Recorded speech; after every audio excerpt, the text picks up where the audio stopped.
Forbes magazine के मुताबिक Adani group के चेयरमैन गौतम अदानी $150 अरब की संपत्ति के मालिक हैं और अहमदाबाद के अरबपतियों में शुमार हैं। अदानी ग्रुप देश की सबसे बड़ी एक्सपोर्ट कंपनियों में से एक है और हर जगह बस अदानी छाए हुए हैं। लेकिन इस चमक चांदनी के पीछे अदानी का जम के विरोध भी हो रहा है उनकी बिजनेस प्रैक्टिसेस को लेकर। तो इस वीडियो में हम बात करेंगे गौतम अदानी के कंपनीज के अगेंस्ट वर्ल्ड में क्या आरोप लग रहे हैं और क्यों उनके अगेंस्ट जमकर विरोध हो रहा है। लेकिन वीडियो में आगे बढ़ने से पहले अगर आप चैनल पर नए हैं तो इसको सब्सक्राइब कर लें और बेल आइकन को प्रेस करना ना भूलें। तो चलिए शुरू करते हैं। Number 1, Kerala against Adani ports. Kerala के मछुआरे कई दिनों से विझंगम में अदानी पोर्ट के निर्माण का विरोध कर रहे थे। ये प्रोटेस्ट काफी दिन तक चला था। फिलहाल पोर्ट का निर्माण का काम रोक दिया गया है। केरल सरकार का कहना है कि वो इस पोर्ट का निर्माण नहीं रुकवा सकती क्योंकि इसमें केंद्र सरकार भी शामिल है और ये राज्य सरकार का प्रोजेक्ट नहीं है। सुप्रीम कोर्ट और नेशनल ग्रीन ट्रिब्यूनल ने इसकी अनुमति दी है। मछुआरों का कहना है कि विझंगम पोर्ट हिस्से में अडानी द्वारा बनाए जा रहे ग्रोइंस, जो कि सीमेंट और मसाले का विरोध होता है, इसका अवैज्ञानिक निर्माण पुलिमट यानी बनावटी समुद्री दीवार की वजह से कोस्टल एरिया का इरोजन बढ़ जाएगा। इससे एनवायरनमेंट को भारी नुकसान होगा, मछलियां प्रभावित होंगी और मछुआरों का बिजनेस चौपट हो जाएगा। केरल के एनवायरमेंटलिस्ट ने भी इस पर चिंता जताई है। उनका कहना है कि अडानी पोर्ट से सिर्फ त्रिवेंद्रम का समुद्री तट ही नहीं अफेक्ट होगा, बल्कि इसका असर कोलम, अलपुझा, कोची और अन्य समुद्री तटों पर भी पड़ेगा। विरोध में त्रिवेंद्रम शहर के सभी चर्चों में काले झंडे लगा दिए गए थे। लैटिन कैथोलिक आर्चडायसी ने कहा था कि उनका प्रदर्शन लंबे समय तक जारी रहेगा। अगर सरकार कुछ करती है तो ठीक है, नहीं तो हम आगे अपने आंदोलन की रणनीति तय करेंगे। चर्च ने कहा कि यह मछुआरों के अस्तित्व का सवाल है। राज्य के ट्रांसपोर्ट मंत्री एंटनी राजू ने कहा कि समुद्र तट के किनारे इस पोर्ट की वजह से जिन मछुआरों के घर उजड़ेंगे, सरकार उन्हें फ्लैट देगी। केरल के विकास के लिए यह पोर्ट बहुत जरूरी है। अब बात करते हैं लंदन में हो रहे प्रोटेस्ट की। Number 2, protest in London. London के फेमस साइंस म्यूजियम में पिछले दिनों साइंस फेयर हुआ। इसमें यूनाइटेड किंगडम के कई इलाकों के छात्र अपने शिक्षकों के साथ आए थे। इस साइंस म्यूजियम से अनेक प्रतिष्ठित वैज्ञानिक जुड़े हैं जो अपने एरिया से संबंधित मॉडल का प्रदर्शन करते हैं और छात्रों को इसके बारे में बतलाते हैं। यह साइंस म्यूजियम पूरी दुनिया में विख्यात है और बहुत से स्पॉन्सर्स इससे जुड़कर अपना गौरव बढ़ाते हैं और साथ ही बाजार भी। पर हाल के वर्षों में साइंस म्यूजियम पर यह दबाव बढ़ता जा रहा है कि सभी स्पॉन्सर्स ऐसे हों जिन पर कम से कम जलवायु परिवर्तन को बढ़ाने का आरोप ना लगा हो। जाहिर है पेट्रोलियम और कोयले से संबंधित कंपनियां इस दायरे में आती हैं। दूसरी तरफ ऐसी कंपनियां यहां स्पॉन्सर्स की सूची में सबसे आगे रहती हैं। इससे कंपनियों को यह फायदा होता है कि साइंस म्यूजियम से जुड़कर उन पर लगा पर्यावरण विनाश का धब्बा कुछ हद तक कम हो जाता है। गौतम अडानी का कारोबार जितना कोयला उत्खनन, कोयले का व्यापार और कोयला आधारित बिजली परियोजनाओं में है, लगभग उतना ही अब एनर्जी के renewable sources, specially solar energy में होने लगा है। रिन्यूएबल रिसोर्सेज का काम अडानी ग्रीन एनर्जी के नाम से किया जाता है। अडानी पूरी दुनिया में इसी कंपनी के नाम से अपने आप को ग्रीन एनर्जी का चैंपियन साबित करते हैं। जाहिर है वे ये साबित करना चाहते हैं कि जलवायु परिवर्तन के प्रति वे कितने गंभीर हैं।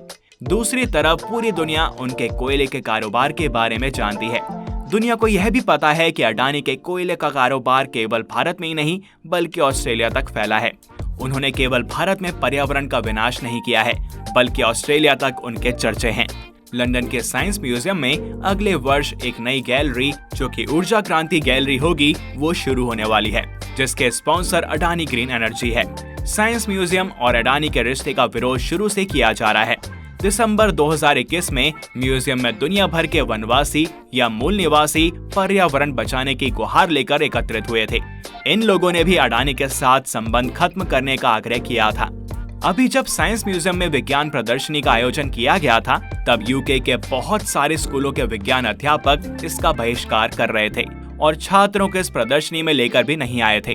एक ओपन लेटर के माध्यम से 400 से अधिक विज्ञान शिक्षकों ने साइंस म्यूजियम से मांग की थी कि अडानी से रिश्ते तत्काल प्रभाव से खत्म किए जाएं।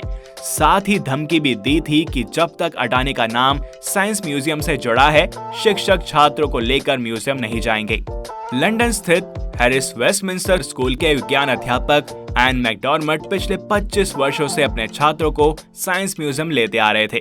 उन्होंने कहा कि अडानी जैसे व्यापारी ग्लोबल वार्मिंग में अपने योगदान को दुनिया की नजरों से ओझल करने के लिए साइंस म्यूजियम जैसे प्रतिष्ठित संस्थानों का सहारा लेते हैं। कॉर्पोरेट शील्ड स्कूल की विज्ञान अध्यापिका मैरिल बैचेल्डर ने कहा कि बच्चों को हम कार्बन उत्सर्जन कम करने के बारे में पढ़ाते हैं, इससे हम अपने जीवन में उतारने को कहते हैं। फिर ऐसे जगह कैसे बच्चों को ला सकते हैं जहां वायुमंडल में कार्बन डाइऑक्साइड का लगातार उत्सर्जन करने वाले व्यापारी अपना दाग धुलाने के लिए पैसा लगा रहे हों। अडानी दुनिया में कोयले के सबसे बड़े व्यापारियों में से एक हैं और यह बात दुनिया जानती है। म्यूजियम के डायरेक्टर इयन ब्लैचफोर्ड ने कहा कि पेट्रोलियम पदार्थों या कोयले का कारोबार करने वालों का सामाजिक बहिष्कार नहीं किया जा सकता है और आगे भी यदि ऐसी कंपनियां स्पॉन्सर करने को आगे आती हैं तब वे मदद लेते रहेंगे। वर्ष 2021 के अक्टूबर में पूर्व निदेशक क्रिस रेपले ने ऐसे स्पॉन्सर्स का विरोध करते हुए अपना पद छोड़ दिया था और फिर वे खुद भी विरोध में उतरे शिक्षकों का समर्थन कर रहे थे।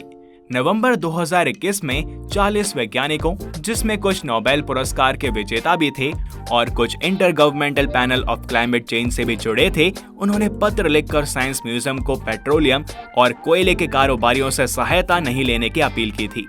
2 नोबेल पुरस्कार विजेता वैज्ञानिकों ने अपने काम को म्यूजियम में प्रदर्शित करने से भी मना कर दिया था। ऑस्ट्रेलिया में तो एक वेबसाइट भी बनाई गई है stopadani.com के नाम से और ये अदानी ग्रुप का विरोध करने के लिए है। Number 3, protest in Sri Lanka. जब श्रीलंका के सिलोन इलेक्ट्रिसिटी बोर्ड के अध्यक्ष MMC फर्नांडो ने एक संसदीय पैनल को बताया कि उन्हें राष्ट्रपति राजपक्षे ने बताया था कि पीएम मोदी ने ऊर्जा परियोजना को सीधे अडानी समूह को देने के लिए दबाव डाला था, तो राष्ट्रपति राजपक्षे ने दावे का जोरदार खंडन किया था। एक दिन बाद फर्नांडो ने भी अपना बयान वापस ले लिया, लेकिन फर्नांडो ने बाद में CB से इस्तीफा भी दे दिया। श्रीलंका में इस समय भ्रष्टाचार के आरोपों की जांच चल रही है और राष्ट्रपति तमाम आरोपों से घिरे हुए हैं।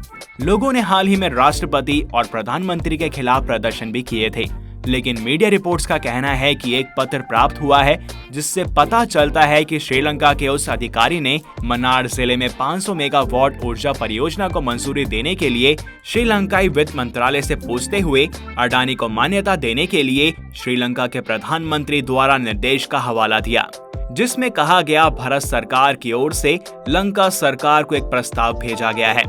अब इन सभी प्रोटेस्ट के बारे में अदानी के समर्थकों का कहना है कि जहां शहद होगा वहां मक्खियां तो भिनभिनाएंगी ही। वहीं दूसरी ओर अदानी ग्रुप के विरोधियों का कहना है कि अदानी ग्रुप एक गंदी बीमारी को दर्शाते हैं जिसे अंग्रेजी में कैपिटल ग्रीड कहते हैं। आपका इस बारे में क्या सोचना है, हमें कमेंट करके जरूर बताएं। इस वीडियो में बस इतना ही। अगर आपको यह पसंद आई हो तो इसे लाइक करें और ज्यादा से ज्यादा शेयर करें। साथ ही चैनल को सब्सक्राइब और बेल आइकन को प्रेस करना ना भूलें। मिलते हैं आपसे नेक्स्ट वीडियो में और भी इंटरेस्टिंग कंटेंट के साथ। Till then, good bye.